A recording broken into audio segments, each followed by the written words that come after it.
the beginning of the operation, the boom pump truck is positioned at the designated piling location. The operator deploys the outriggers, stabilizes the machine, and begins unfolding the boom sections in preparation for concrete delivery. The boom is maneuvered over the pile head, and the steel Tremie line is aligned with the casing. The pump is primed and checked to ensure continuous flow, in accordance with ASTM 304, our guide for measuring, mixing, transporting, and placing concrete.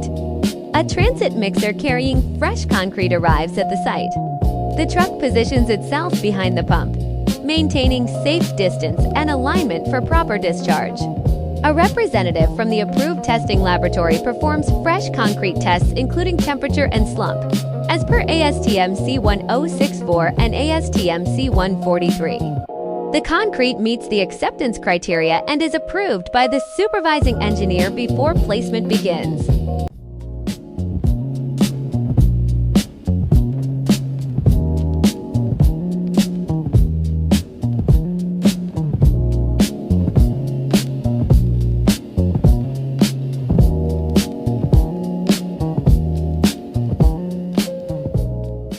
Approved concrete is discharged into the pump hopper. The operator maintains continuous agitation of the hopper and ensures no segregation or interruptions occur during the pumping cycle. Concrete is pumped through the steel Tremie pipe into the pile. Due to the large pile depth and the presence of groundwater and bentonite slurry inside the borehole, the Tremie method ensures segregation-free placement, following ASTM 336.1 specification for construction of drilled piers. Because the concrete has a higher unit weight than the slurry, it descends to the bottom of the borehole and progressively displaces bentonite upward along the casing.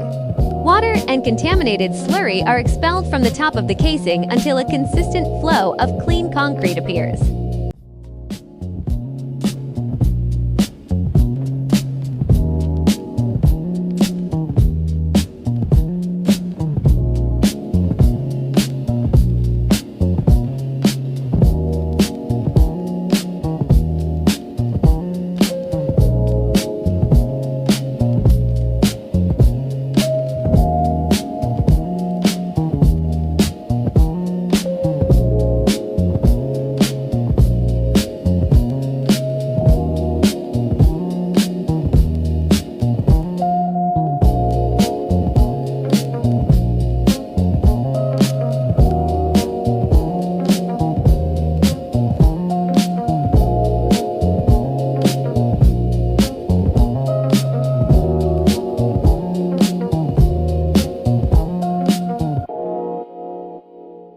Once the pile is fully filled, a small amount of the upper concrete contaminated with bentonite is discarded to maintain the required structural integrity of the pile's head zone, as recommended by FHWA Drilled Shaft Construction Manual.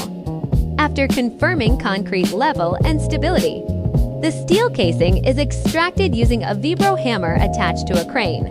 Extraction is performed gradually to avoid necking and to maintain continuous concrete head above the Tremie tip, complying with ACI 336 and FHWA specifications. Once the casing is fully removed, the concrete surface is checked and recorded. The pile is now completed and allowed to cure, marking the end of the concreting process.